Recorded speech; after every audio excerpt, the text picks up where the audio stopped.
Today's session is indeed very special. It is titled as Childhood, Conception and Childbirth Towards a Conscious Future. We have with us Menaka Deorah to share her insights on the topic. Let me give you a brief introduction about Menaka ji. Menaka grew up and studied in Sri Aurobindo International Center of Education, Puducherry. She further did an MA in Sri Aurobindo Studies with a focus on integral education.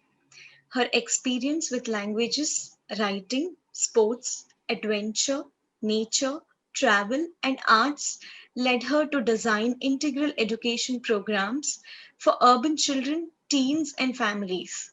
The idea being that knowing oneself inside out and having the skills to live accordingly is quite essential. Over the last 10 years, her inner leadership program called Finding Memo has touched the hearts of many young learners. Menaka, Menaka lives in Mumbai with her family. Her children, Isha and Udayan, inspire her to reinvent herself constantly towards the integral vision. We are extremely delighted to have you with us, Menaka ji. With this, I invite you to take over the session. Thank you so much. Hello, friends. How are we all doing? Hope you and your loved ones are healthy and safe. AuroYouth is such a wonderful community of learners. Every session makes us feel so much more ready to go out there and live the lives we believe in. Thank you to each one of us here for being here and creating this possibility. Thank you, Srinivas and Shivakumar, for inspiring us all through. Thank you, the tech team, for stringing this together so expertly. Okay, so let's dive right in. Children are the building blocks of our world, and parents are their first influencers before YouTube and Insta take over. The way we adults walk through life, the way we interact, the way we go about our work and relations impacts children in so many different ways. It is true also that our adult lives are not easy, to put it mildly.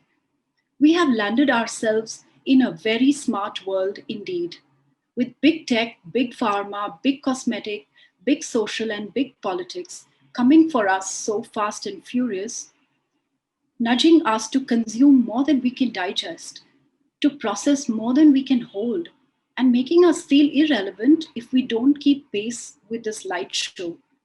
We are depleting faster than we can replenish, mentally, financially, and environmentally. How is it fair then to expect that we will be calm and creative, healthy and energetic and cheerful people, let alone parents? So, friends, let's first take a closer look at our personal narrative before we bring children into the picture. Why do we feel anxious and depressed so easily? Why are we constantly looking for new stimuli to feel content? Why are we so easily jolted out of balance, even though we read so much, we know so much, we listen to so many beautiful words, and we try so hard? The search for these answers leads us to one single thing. We haven't yet found a way to hack into our minds and slow down how we perceive the happening so that we may change our reaction to it from the survival based function to the creativity based function. Isn't this what we want? To respond creatively to things and not with angst. We haven't yet found a creative idea that not only convinces our mind but enamors our heart and senses equally, so that together we may implement this change as a one being. As the mother puts it beautifully, we aren't centralized, we are decentralized and therefore dysfunctional. In this AuroYouth session, let's explore how the Mother and Sri Aurobindo's integral vision can help us arrive at a centralizing statement of our being, how the integral understanding of evolution can give us the basis to do so, and how this can change the way we understand and interact with children, teenagers, and prepare ourselves for conception, childbirth, and childhood.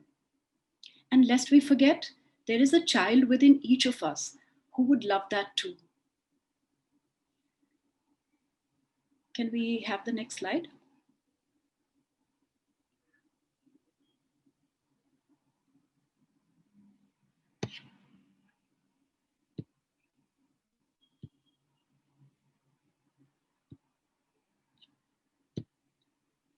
So friends, this is the flow of our session. On the left, we have the macro, the part that helps us prepare ourselves for life. And on the right, we have our topics for today: conception, childbirth, and childhood. If you're wondering why lay equal importance on the preparation as the subject, the answer is that every task or profession needs a matching training and knowledge. If we want to be good with children, we're talking about three human beings at least, if not more: you, your partner, and the child. How will we face the challenges of this amazing journey and enjoy to the fullest all the beautiful moments together if we don't have a full and common understanding of human beings and situations? In my work and experience with children, teenagers, and families, my most compelling takeaway has been that what a tremendous difference it makes when the evolutionary plan combines with our personal plan.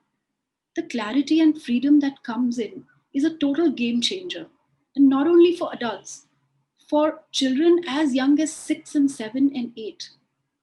If the idea can be communicated in an engaging way, it just changes the game for them. Friends, we will do this together. This is not a monologue. It's a deep conviction that all of us together make the complete divine being that we seek, the Purna Purusha.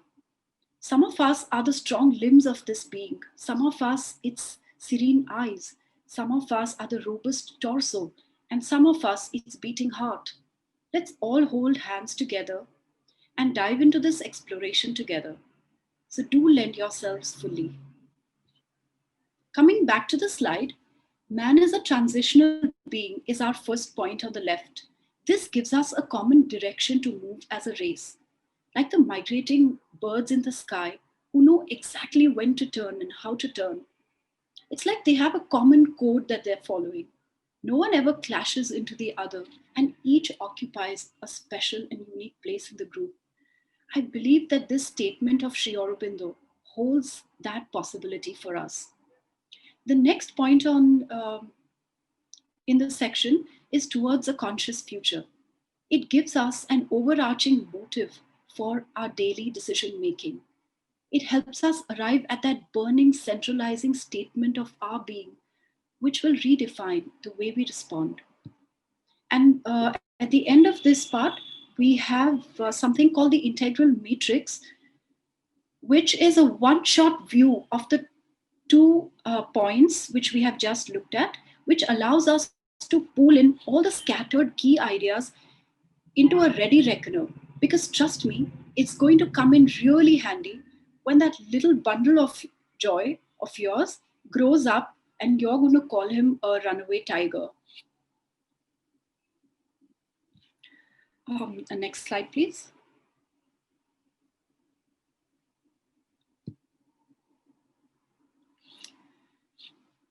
Okay.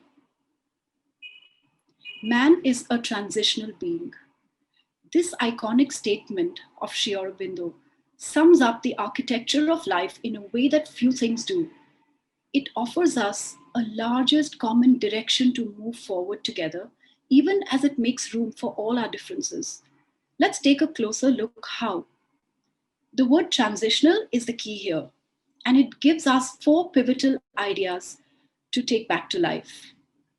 The first idea being that we are transiting from an old order to a new one. A quick glance at evolution tells us that we started with inanimate matter, we moved to life, and then we transitioned to mind. And finally, here we are, still in transit, looking to move ahead again. But towards what? A movement of convergence of different elements seems to be happening everywhere. Attempts towards larger and larger unions and communities through social and global platforms are reaching out to each other across borders, and a drive for liberty, equality, and fraternity seems to be raising its head once again. We might conclude safely that mutuality is the new order evolution is trying to hammer into the old structures. It might be a smart thing to move and to commit to this transition, to make evolution's agenda our own agenda. And intelligence, the next takeaway from this statement is that an intelligence drives this transition.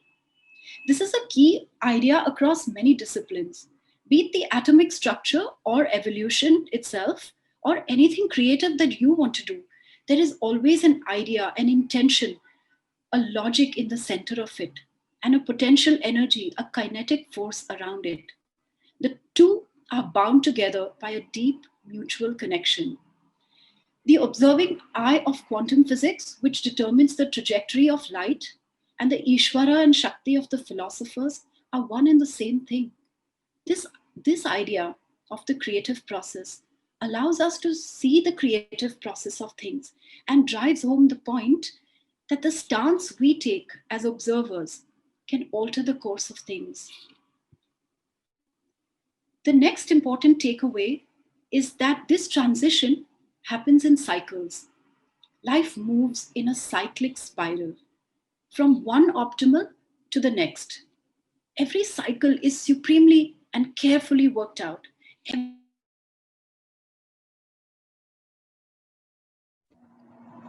Menka ji, you are on mute. Oh, for how long have I been on mute? No, just 2 seconds. You can Okay. continue. I hadn't muted it. All right. So,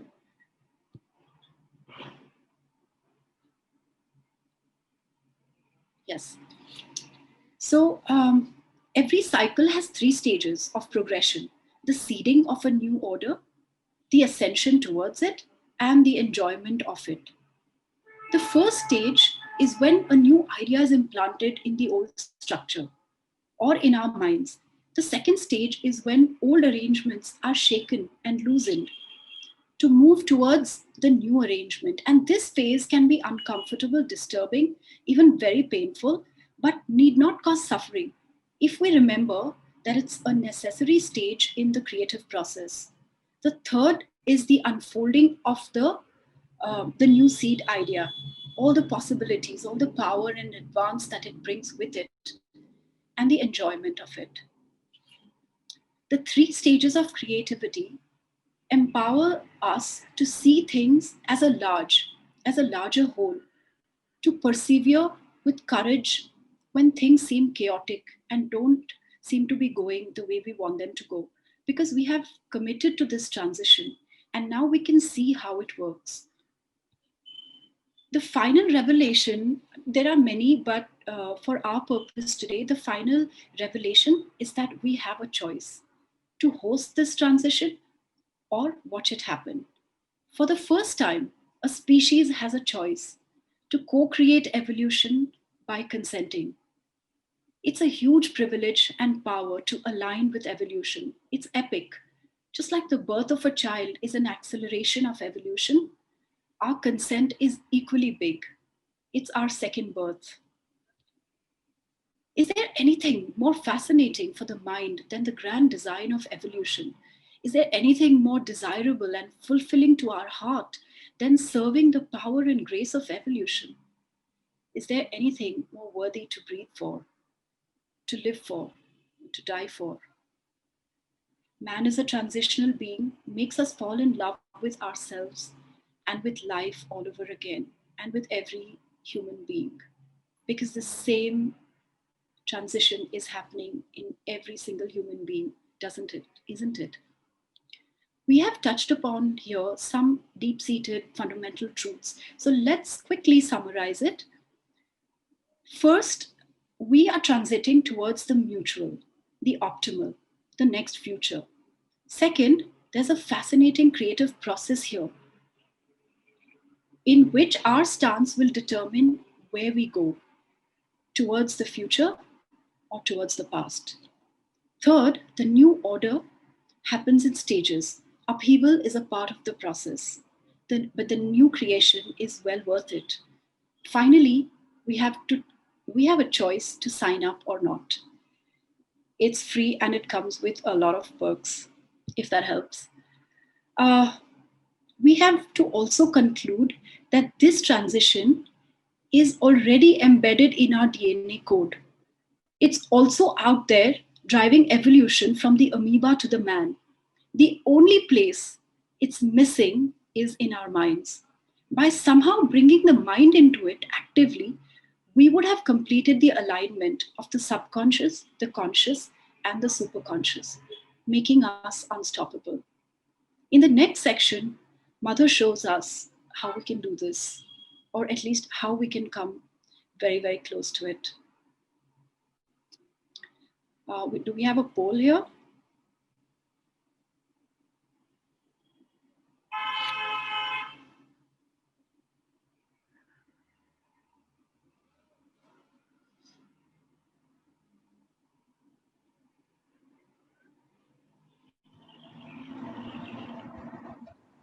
So you would see a poll on your screen, and you can just show which is the most fascinating aspect of the transition for you by clicking on one of the four options.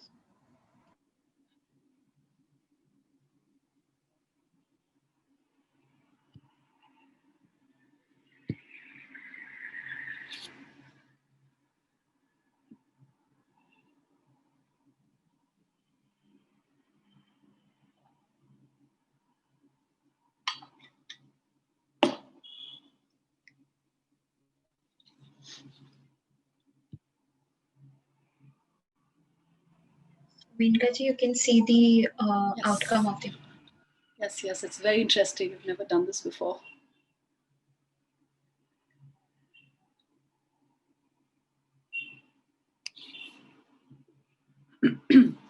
All right, so let's move on. Yes. Towards a conscious future. Now, Mother gives us a master stroke here. She says, forget your difficulties. Think only of being a more and more perfect instrument of the divine to do his work, and the divine will conquer all your difficulties and transform you. Now, on the face of it, this really looks like a wonderful piece of guidance. But if we zoom in, there is something quite there's something quite fascinating in here for us. Mother is showing us how to transition from the old order to the new, how to tap our full human potential by making the mind participate in evolution. So this is like the missing link. From the psychology point of view, it is quite a breakthrough. And let's see how. So we all know that life happens first in our mind, in our thought, then turns into emotion, and then decision and action follows. All this in a split second. When this process repeats itself, thought, emotion, decision, action, it determines the quality of our life, health, relations. It starts to define us. If something unpleasant happens, the immediate thought is, oh, I like this. The immediate thought is, when something unpleasant happens, oh, I don't like this. The corresponding emotion is fear or anger. The decision made is to either avoid it or to go out there and finish it. And action follows accordingly. If it's a pleasant thing, the thought is, oh, I like this. The emotion is happy, excited, or enthused. The decision is, let's get it. And the action follows depending on the means and the circumstances. This creates a constant roller coaster of different thoughts, different emotions, tearing us and pulling us in different directions.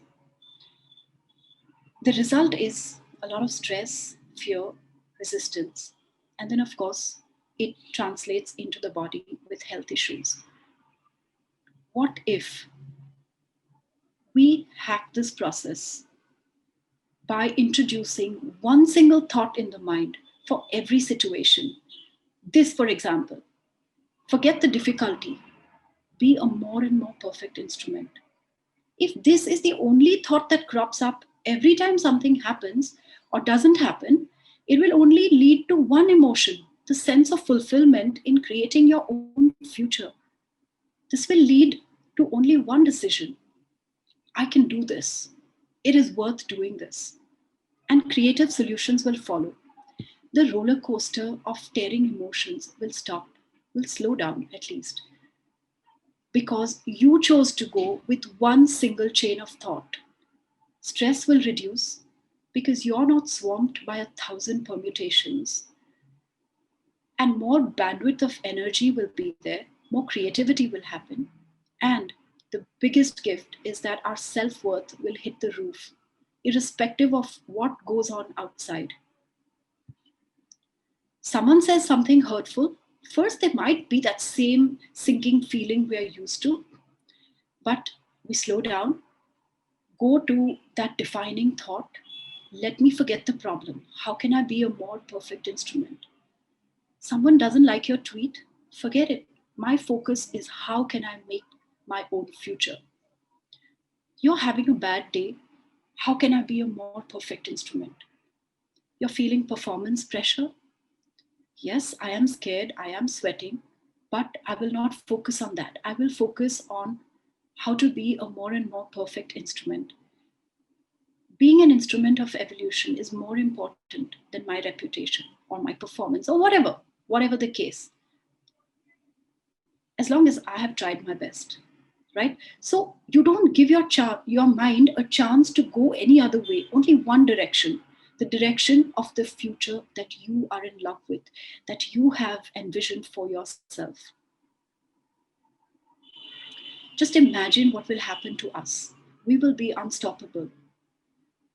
When your mind is convinced, your heart has felt the fire, your body wants this privilege, there is no conflict of interest anymore. There might still be a delay because the centralizing process takes time, but at least the centralizing of the being would have started. So, friends, this defining thought can take different forms depending on your individual nature. It could be, how can I serve the truth? How can I make a better world? How can I be thy flute? If you are a poetic person or you're a Krishna person, you can frame it as, how can I be thy flute? How can I be pro-evolution? How can I be an agent of growth or change? How can I progress through this? How can I love thee more here too? How can I meet you here too? Whatever is your formulation, how can I help the transition? If you're a intellectual person or cerebral person, you can say, how can I decipher you here? Or how can I decipher the world wisdom here, or the transition, whatever works for you? If you're a teenager, you can say, how can I get cracking? Use whatever works for you, but do intercept. Let's all intercept the mind and therefore the vital before it's really too late. The old path is too destructive. We have to build a new future, and we have to do this together.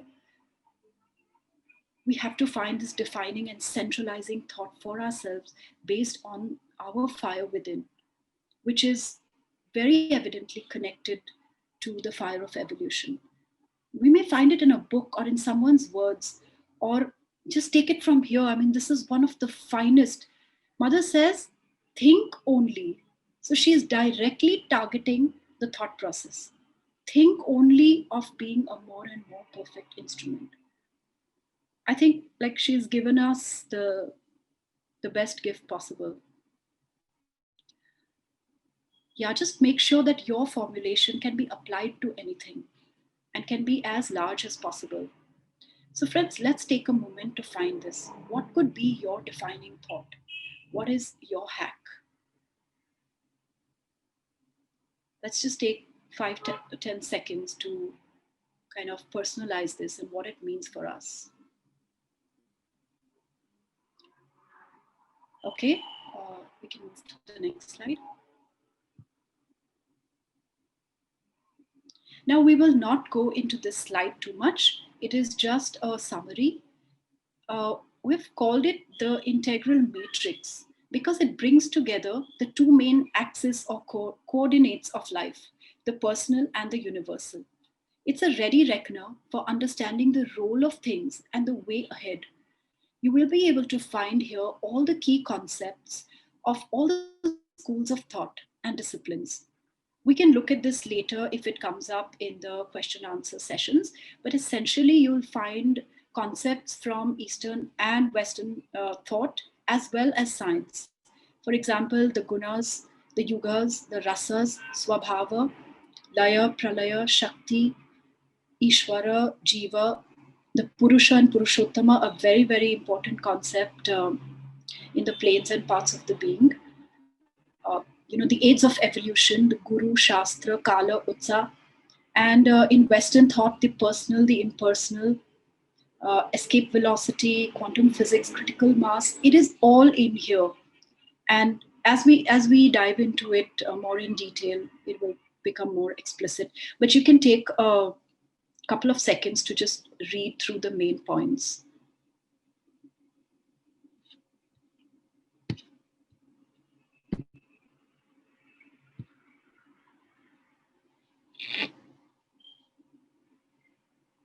Okay, can we have the next slide?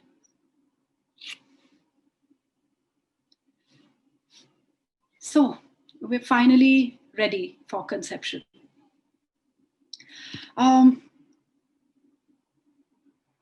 The first thing to look at here is the couple. As a couple, what is your strength? Before becoming parents, let's see how can we be a conscious couple. Mother points out that it's great to have common interests, common passions, common values, common beliefs, but it's not enough. The best bond is when the couple has a common vision for the future, a common aim of life. Now, this may not express and will never express itself in the same way. One partner may formulate this in a very different way, on a very different level, and the other one in a very different way. But still, you have a sense that yes, we are aligned on this plane, and then it'll be a beautiful bond if that alignment is there.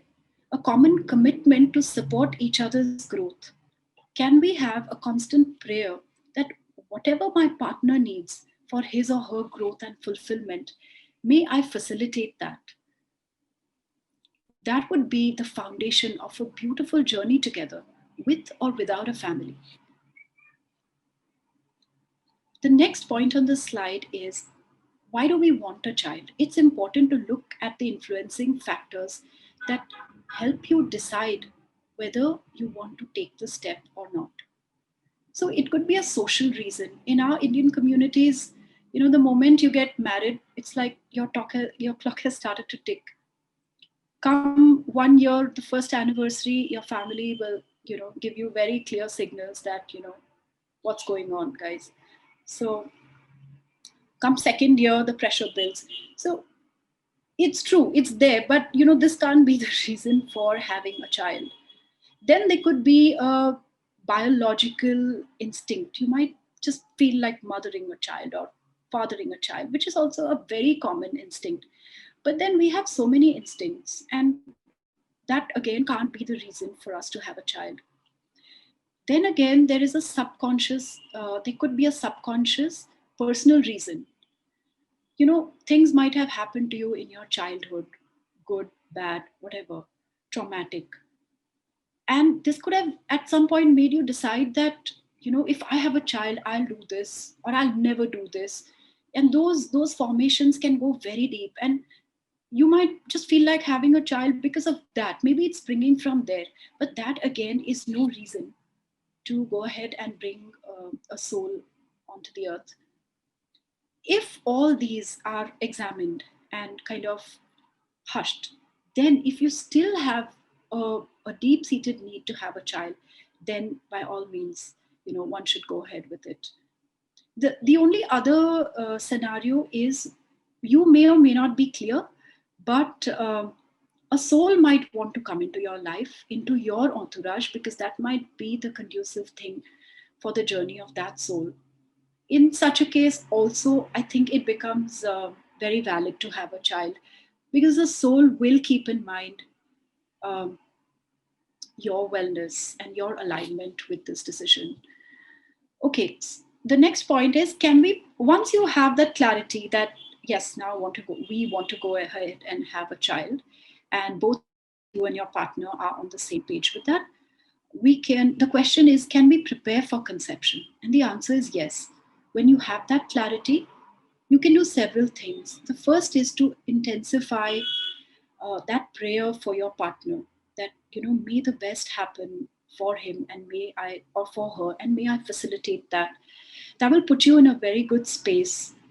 Then you can start journaling your dreams, your thoughts, your deeper emotions, your reflections of your childhood. Why do you want a child? You can make that a more and more formulated idea. You can have a conversation with your guru, whoever that is, whatever force that is, outside you, or if you feel it inside you, then nothing like it. And this also puts us in the best state for conception. Be relaxed and uplifted. Don't insist on a result one way or the other. Yes, it is a very insisting thing when you want to have a child and it doesn't happen. Disappointment is natural, but you can talk yourself out of it. Time your cycle, because you really don't want to have wasted attempts. You know the drill. 10 to 14 days after your first day of period, um, yeah, you can write a prayer inviting the new soul. These are ways for you and your partner to align.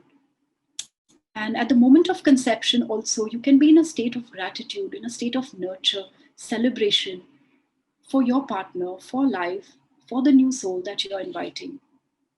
And such conceptions are the best start for the new soul. But even if these things are not possible, you may still be very ready to have a child. So don't feel, any sense of deprivation if this hasn't happened for any reason.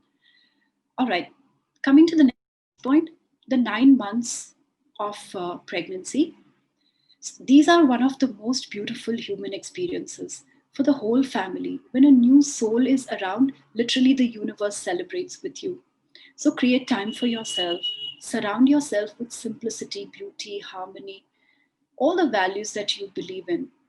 Outside yourself and within yourself, communicate with the child through touch, through words, through music, deeper emotions. Surround yourself with happy, like minded people. Whenever you remember, breathe, whenever in the day you remember, breathe slowly and deeply with your defining, centralizing thought, because all this will get passed on to the child in so many quantum ways. We don't even know about these ways. The new soul will respond to you so beautifully, even through the womb. It will protect you, it will celebrate you, and it will nurture you. Many people have noted that, sometimes while walking on the road and you're pregnant, you're about to trip on a stone, but something prompts you and you don't put your step there. Suddenly, things that you've wanted for so long will start arranging themselves around you. So, friends, conception, pregnancy, labor, and birth can also be seen as the three stages of cyclic creation: seeding, ascension, and enjoying.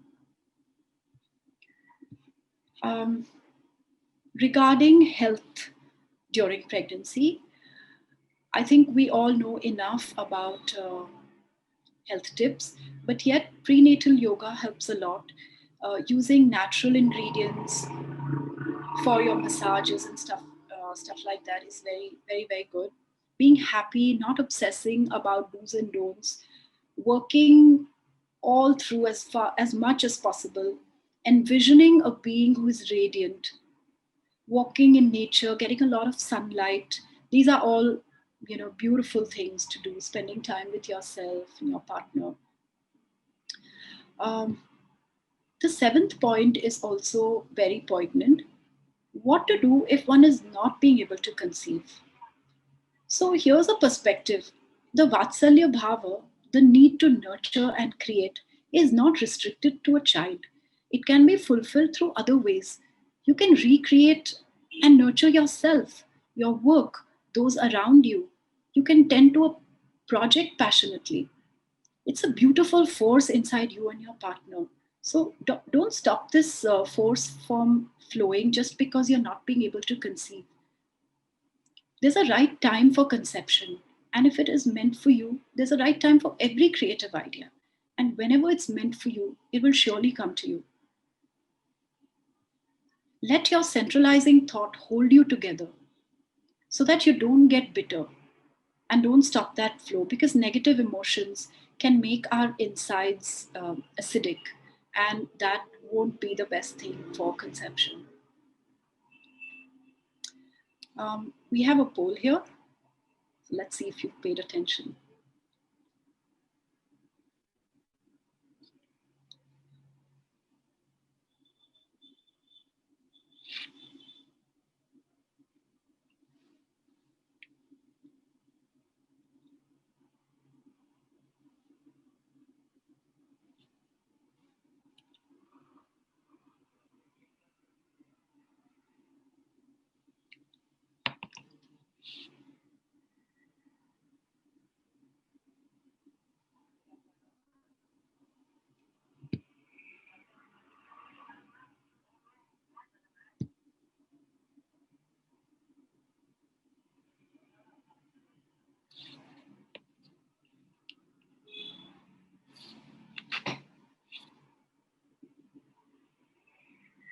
Oh, wow.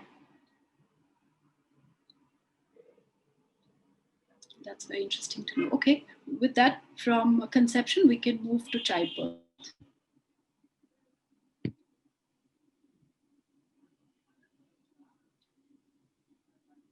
Okay, so now we are, let's say, in the last month of the pregnancy.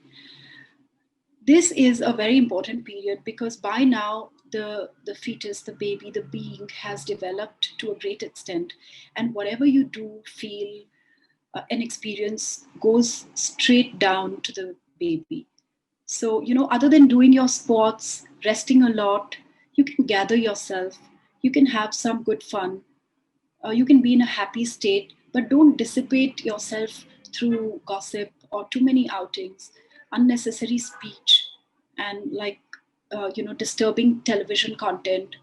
Do inspiring things. The next stage here is the labor, which is the toughest part, but it's so very well worth it. It's the transition from the second phase of every cycle to the third, which creates the most upheaval. And when the creativity is about creating a child, then you can imagine that the upheaval will be proportionate too. Um, so, during labor, of course, I'm presuming that we've all gone through and kept ourselves informed about the stages of labor and how to ease out the pain and stuff like that. You've taken your decision about epidural or not, um, if that facility is available. But beyond that, to have supportive people around you in the labor room, to have some meditative music playing can really help. And the husband doesn't have to be super chivalrous and stand there by you like a rock, because seeing his beloved in agony is not easy. Men are not often as strong as women. So don't have that expectation. And I'm telling the couple, like, don't have that expectation that I will be there. No, it's all right if you don't feel up to it. It's fine. um, the woman has her own conviction, and the universe will do everything to keep you safe and make your delivery as comfortable as possible. So please have that faith. The next thing in this topic is the moment of birth. It's the biggest privilege and joy. Keep that prayer in your heart. You have literally equaled the cosmos. Hold the new soul in an act of surrender, joy, and gratitude. The 40-day period post-birth is for weaning the new being into the world and for rejuvenating your body. So don't be in a rush to resume life. Take it slow and easy. Get a lot of sunlight, get a lot of rest, and just, it's a beautiful time for the whole family. Depression in this period is very, very common because one feels exasperated with all these aches and pains and extra weight and not being able to go out, and a lot of sleep deprivation. Unless you're very lucky to have a baby who actually sleeps like a baby, because mostly, I don't know why they say that, babies just don't sleep. Uh, or exactly when you want to sleep, they will wake up. So again, the best help through it all is your defining and centralizing thought. Just cling to that, and it will help you through everything. Which, if you're feeling very depressed and low, you can ask yourself this question. After all, is it about growth, or is it about gratification? And involve your partner. Sometimes the men won't understand. They will continue to go out because, you know, what will they do? Just, sit around and what? But sometimes you really want to hold his hand, or you want him there. Just tell him that, don't expect your partner to understand what you're going through. So you'll be very lucky if you don't have to explain. But listen to inspiring podcast, watch inspiring films, rest a lot. Of course, you can't tire your eyes also a lot. So I think podcasts is a wonderful way to keep yourself charged and motivated and energetic. You really don't need much company, because there's so much on podcasts and audiobooks. The next point is that the image of strong tribal women breastfeeding and working with their infants tied around them in the elements of nature is just so inspiring. I mean, we may not be able to do all of that, but we do want to be robust and tough like them. So carve out your own way of bringing up your child, like the heroes of old. Naming the child need not be a rushed process. Shortlist some names, and sound out those names to the baby, and the baby will definitely respond to one of those names more than the others, and then you will have your indication. Can we go to the next slide? And yeah, that is our last slide.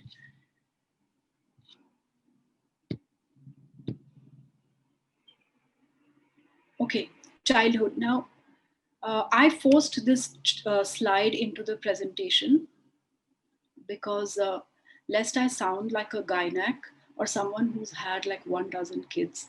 So I told Srinivas that please add childhood in the topic. And he kept insisting, no, conception and childbirth, conception and childbirth.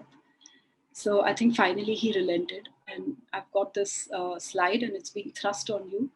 So, but it's a good slide to end the presentation with and then open up to question answers. So, okay, at this point, I have no idea how that little piece of humor went down, but I will not be concerned about that, and I will continue to think how I can be a more perfect instrument. And I instantly then don't feel the stress of how you are responding, because I really have no clue how you are. I think I forgot to switch to that view and I only see myself. Okay, never mind. So see how well it works, the centralizing idea. All right, the first year of the child is a full-on repeat of evolution. In 1 year, the baby goes through the exact stages from a supine to a quadruped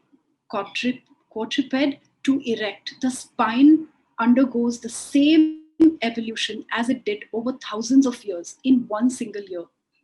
From near zero cognition to those priceless smiles and giggles, to the sound of the first word mama or papa, the brain undergoes the very same growth stages as it did in over thousands of years through thousands of species.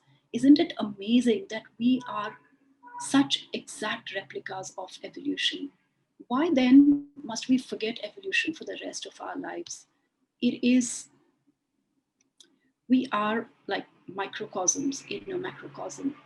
To exceed himself is the manhood of man, says Sri Aurobindo. It is our first and last preoccupation, the eternal Sanatana Dharma alive in each human being since time was created, our actual one and only unifying field. The second point on this slide is the my child instinct. It's a very natural instinct to feel, oh, this is my child, and just revel in that feeling. But it's very passe. It hasn't served anyone any good, neither the parents nor the children. It simply doesn't align with our future. The umbilical cord is meant to be cut in every way. Just set the child free to be who she or he is born to be, because we have no clue what that is. In the book The Prophet, Khalil Gibran says, your children are not yours, nor do they come from you. They just come through you. They belong to the world. When the child falls, you don't have to go running and pick him up. He will figure it out and learn to fall and rise 100 times at a young age. And thanks to you for forgetting your my child instinct and reversing it. You can really pat yourself on the back if this is achieved. The next point on the slide is holding the child in your consciousness. We tend to hover over our children, and that's a very natural instinct. But this hampers their growing sense of individuality. For an hour every day, if we leave them to themselves or in someone else's care, allow them to feel the space around them, be nourished by their own aura, which is so powerful and healthy for them. But at the same time, to hold them in the embrace of our consciousness. Even if you're outside doing chores or meeting friends, be with them with your loving attention once in a while, because you also need to focus on what you are doing. Don't have to call and check or anything, but to just hold them in the embrace of your consciousness. And that is very, very nurturing for them. Even when you hold them physically, try sometimes to do it without a sense of possession, but with a sense of prayer that may the best happen for you, child. I've learned this through experience. There are times when you just want to swallow your child. You have that very base instinct to identify, and you just hug your child really, really hard. And I felt a subtle sense of resistance from the child. It's not very well received, but it's subtle. And there are times when I've held the child with this prayer that may the best come to you for your growth. And I've had such a different response from the child at that point. When he goes on that school bus, watch that school bus leave with the same prayer, and not with, oh, my cutie little child, be safe and come back to me soon. Every time you drop your kid to school, you can actually be a catalyst for so many lives and their future by simply saying that let all those kids be educated so that they fulfill their purpose on earth. And this will protect all the kids and empower them like nothing you can imagine. Gradually, you will become a walking, talking, breathing force in action. And this actually applies to all relationships, partner, parent, friend. Just find that one burning thought of mutual growth, which you can use everywhere, every time. The next is, how does one care for a child? Like nature, not like a gardener, no pruning and uniforming. Respect the child's unique rhythm. Don't impose your ideas of life, success, discipline. Yes, these ideas are important, but know that they are already embedded in the child's DNA and destiny. It will all happen at the right time for each child. Not all children will learn to be disciplined first and then creative and then to share. Someone might be a very generous child to start with and then learn other things. As it happens with us, we all learn different things at different times. So we need to respect their code, not rewrite it for them. And the more we do this, the less clashes we will have with our children, the more the relation will be like truly nurturing. Okay, pleases and thank yous. The next point. When someone comes to your child and says, oh, what's your name? You're so cute. We're like, say thank you, say thank you. But why? Allow the child to feel the thank you and then say it. If the child wants something and asks for it brashly, we say please, say please. But why? Let the child feel the request and show it through her eyes or smile or shyness. Are we even looking at the child, or are we too busy in our phones? Because a please and a thank you is written all over her in her body language, but we nudge them so much that they lose their touch, their their own touch with their pleases and thank yous, and become like little parrots, and we really don't want to do that. The 12 qualities of the mother: generosity, gratitude, courage, perseverance, and there are 8 more. These inspire the transition from the old order to the new order. Mother has very carefully chosen these 12 qualities. And to create these 12 qualities creatively around the child, around us, through music, through art, through stories, through your own example, through turning situations around, is the best, one of the best things we can do for them. The 3 principles of education are, I'll just take that point first, that every child is a soul in evolution. And this we are pretty clear by now. The second principle is that the mind must be consulted in its growth. So ask the child for his or her opinion on how to do things. The child loves it and is so creative with the answers. The third principle says that teach the child from the near to the far. If you want to teach your child how to be generous or how to share their toys, because at the age of 1.5 and 2, they become very, very clingy to their possessions. So they're learning, it's their learning curve. So if you want them to actually learn how to share, start by sensitizing them to their own actions. Observe pin drop silence when they do something alarming. Let the child, let the other child cry and see what your child feels. Just be quiet. Chances are that the other child's tears will make your child share, or perhaps not. Have the courage to see him be mean to someone else, because one day he will learn to share because his own meanness will prick him. And that will be a lifelong learning. And then you can again pat yourself on the back for not making him a parrot. Don't explain through reason when emotions are raging, because he might just turn around and say, and sooner than you think, that Dad, you don't know anything, you don't understand. When the emotional storm has passed, that's a good time to work with reason. So let's, as parents, spend time learning about the parts of the being, because when the rubber hits the road, it's actually our expertise with the parts of the being that will come in handy. So the physical being, the vital being, the mental being, the psychic being, which is our the new principle towards the new order, you will be able to empower your child if you know, if you have spent time learning about this. Okay, when it comes to schooling, not before the age of 2.5, unless it's like a logistical issue or a circumstantial issue, and find the most progressive school that you can. And there are lots of them these days. Peer pressure and trends, take those with a pinch of salt.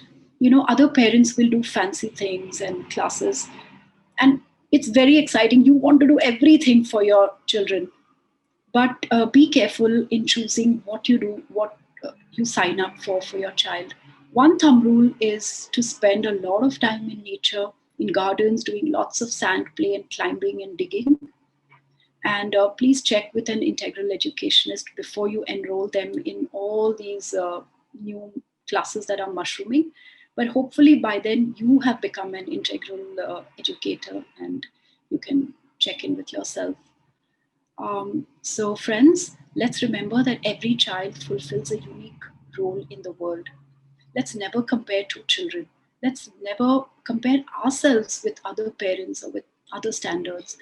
Over the years, we tend to take our kids and ourselves for granted and constantly expect them and ourselves to be good at everything, good at studies, good at sports, good at musical instruments. They should look good also, this train of good, good, good just continues. But it's really not cool because it creates too much pressure and it takes us away from our centralizing thought. So let's celebrate children and ourselves every single day as if we were born today. And we will just end the presentation with this final thought from the mother. The finest present one can give. No, we're not doing that slide. Yeah, we'll just stay with this. This is the last slide. The childhood one is the last slide. Yeah. So the finest present one can give to a child would be to teach him to know himself and to master himself.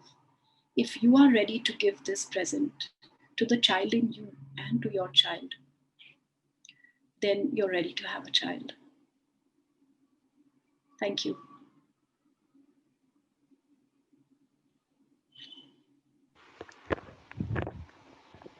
Thank you so much, Menaka. And now, everyone, I'll share the feedback link for the session. After that, we will announce our next sessions and then we will have the Q&A. So please wait with us. And putting the feedback link in the chat. So please take a minute to give your feedback to us. It's very important. It helps us plan our further upcoming sessions. So please go ahead and provide us feedback for this session.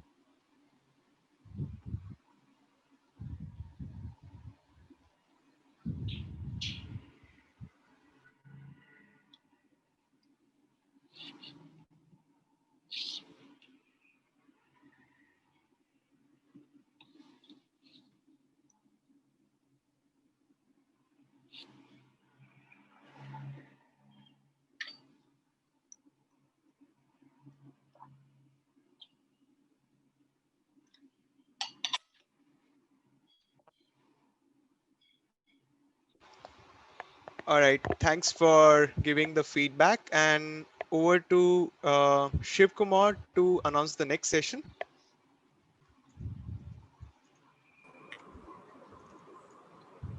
Our next interaction will be with Harvinder Kaur on the heartbeat of creativity. All of you are most welcome to join. It will be next Sunday, 8th November, same time from 8 o'clock to 9:15 p.m.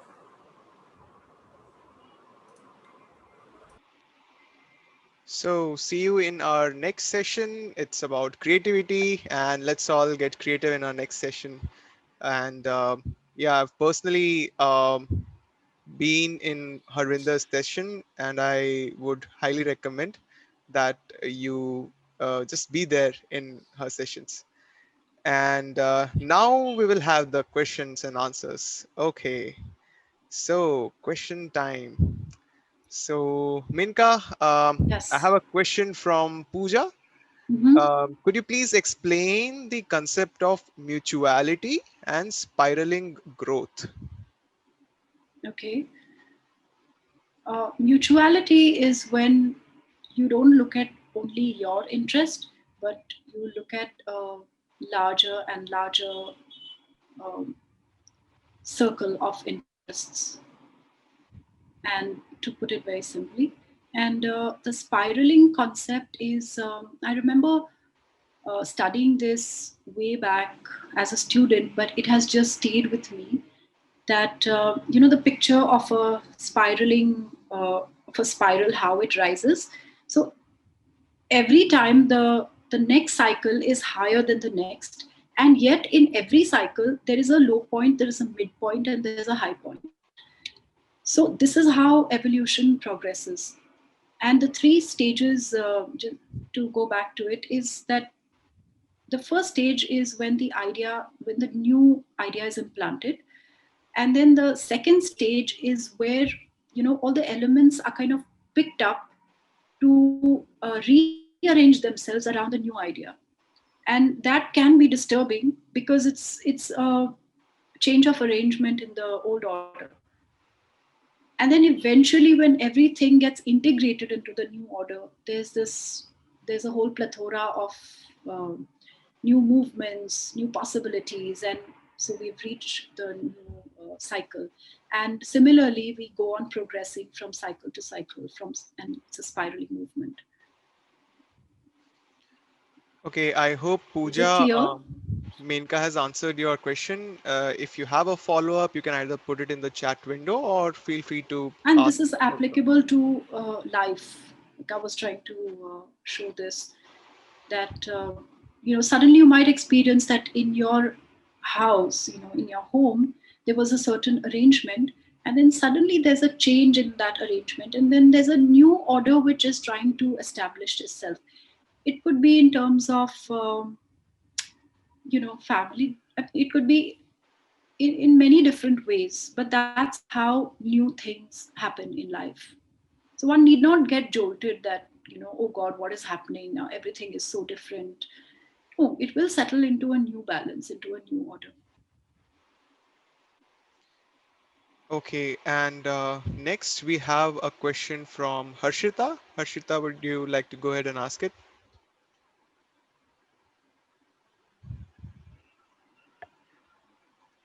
We cannot hear Can you, you Harshita. You unmute? are muted.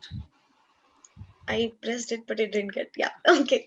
So a wonderful session, Menakaji. I think you've given a lot of insights and very deep content was there. So my question is, so you've spoken about certain factors that affect our decision to probably decide about having a child, right? So yeah, me being married for a few years and deciding and still in the process of making a decision to have a child, so, how do I know that I am ready? So, you've talked about the desire for to invite a soul. So, having that deep need, that kind of a need from within to actually invite a soul. So, because there are so many perceptions from what people tell us around, what we read, this it's clouded with so many of these things. So, how do I? What do I do to kind of understand what's there, whether I mean, how do I know whether I have that kind of a call or not? So one is by process of elimination. Like I said, if you eliminate the social factor, you eliminate the biological factor or any personal subconscious trauma related factor, after that, if you still have a, a deeper need to have a child, then it's probably the way to go. And of course, then you have to also align with your partner, that what are his feelings. There might be a disparity, which very often is the case. But if it is meant to be, and over time, just give him some time, and then you both can come on the same page about it. Yeah, the follow-up question was that what if one partner wants the Sure. child, and what if the Sure. other partner is not really ready or not inclined towards having a child? Yes, Is so it that okay to kind partner, of, yeah, go ahead with no, so not that being fully into it? probably not, because you still have time on your side, so you can make an attempt for your partner to examine where is his doubt or fear or lack of motivation for it coming from. He needs to also examine his factors. Very, you may have done your bit, but he could be, you help him examine those factors, and then he will also come to a clarity that maybe something is bothering him, something happened in the past, or he's just not a person who, or he doesn't know that he can maybe be a good father. So for the mother, it's a very natural creative instinct, but for the father, for the man, it's often very dubious. It's very, very tough to decide. So help him with arriving to his clarity, and then see what is the common factor. Because eventually that's the bond you both have, right? You want the best for his growth and fulfillment, and he wants the best for your growth and fulfillment.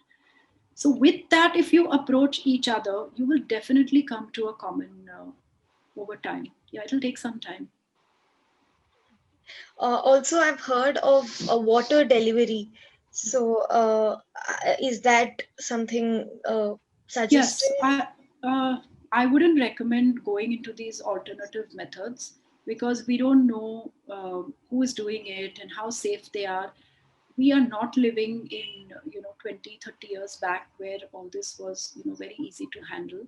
We have a lot of pressures on us, and I think it's just best to go to a normal hospital, the normal procedure, because why do you want to go down that rabbit hole? You can do all your water circus after the baby is born and have a great time. I don't know, I've just not found it safe unless you're living in a culture and community where this is very common and there are no risks associated with it. Thank you so much. Rahul, you can continue. Okay, so I have a question by Anurakta on the Zoom chat. She's asking, instead of wishing to bring a new soul to earth, what if we help a soul that is already here and in need of upbringing and guidance, say by adoption? Is it better to have a child of our own since we are more likely to be connected with him, her? This is something which even I very much resonate with. Mm. So yeah, over to you, Menka.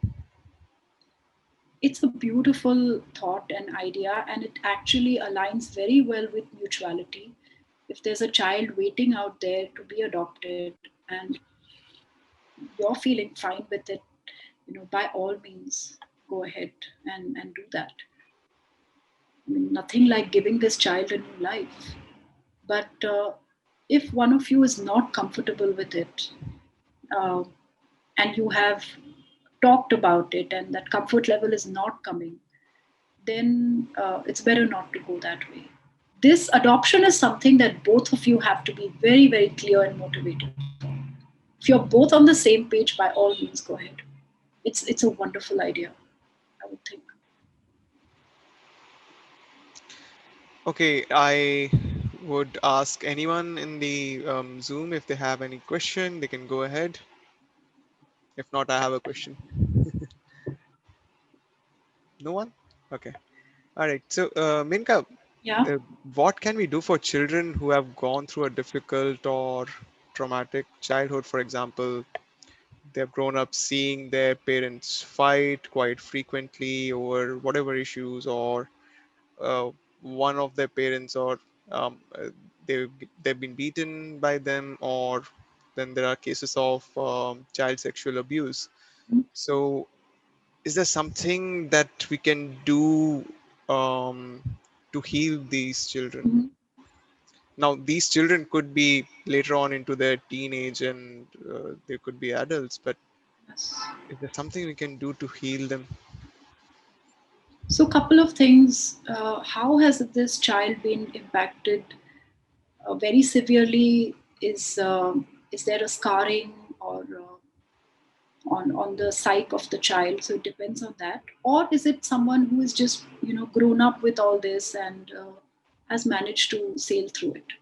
So that's the first question to ask. Second is, what is the age of the child who you're talking about?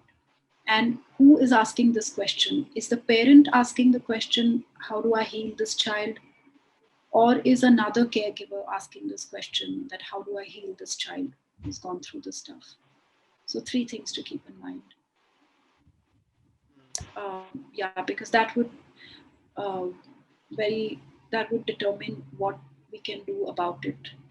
But overall speaking, a lot of us here resonate with this question because a lot of us have gone through such things.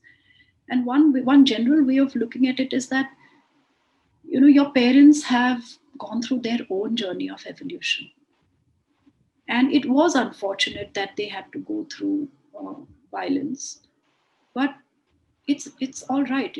It was their journey, and somewhere when you become an adult, you can identify with that angst, and not having probably the tools to do better than that. When one becomes a parent, one can really understand those things. um, and yet, of course, just invoking the best for that child would be another very general way of approaching the matter that you actually invoke that may the best happen to this child, and then things do get arranged around that. But beyond that, we need to know the specifics. So we have a follow-up question on this conversation from Pooja. She's asking, um, what if the parent has gone through a situation like that and they feel hesitant? Is there something that can be done about that? What if your parent has gone through? What's the question? So what if the parent of a child, they have gone through a traumatic experience in their childhood, perhaps? Correct me if I'm wrong, Pooja. I'm just trying to read into your question. So what if the parent has undergone some traumatic experience and they feel hesitant talking about it, but maybe it is affecting their life, perhaps? So is there something that can be done?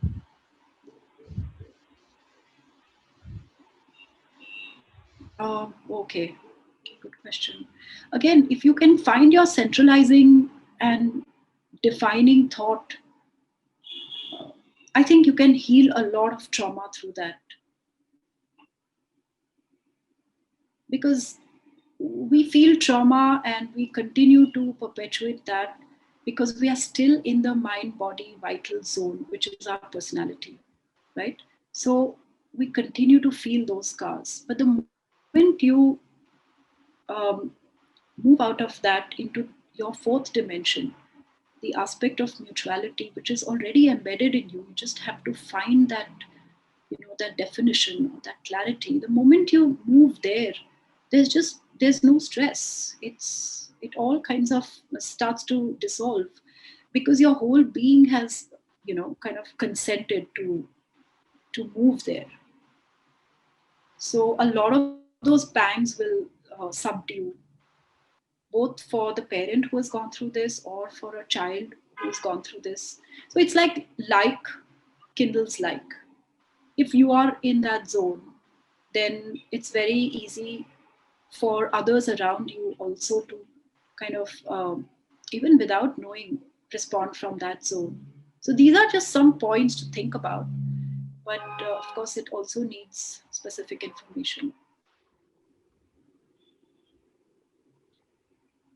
Pooja, if you have a follow-up on what Minka said, you can post another question.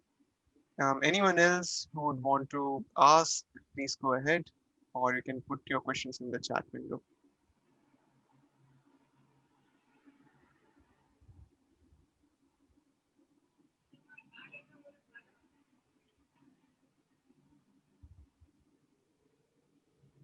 Okay, we'll wait for a few more seconds to see if we get any questions. All right, we have a question from Shreya. While going through the process of deciding to have a child and later with conception and pregnancy, a lot of people tend to give both solicited and unsolicited advice, which does affect you. So how do you minimize the chatter, because it is already tough to centralize one's own Yes. thoughts? Yeah.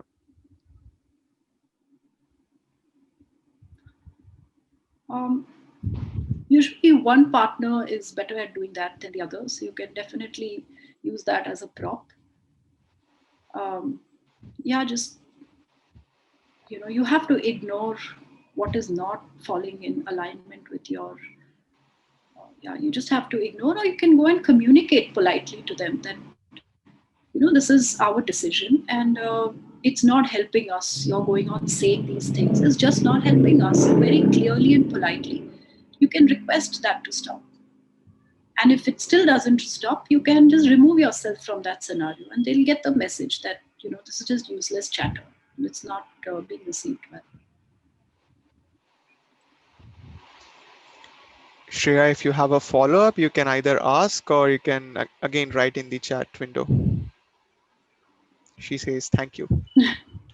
I hope it helps. And if it's more complex than that, then we can definitely take it up. She says that it was helpful. Okay, great. All right. Anyone else? Questions? Feel free to ask. feel free to put it in the chat window or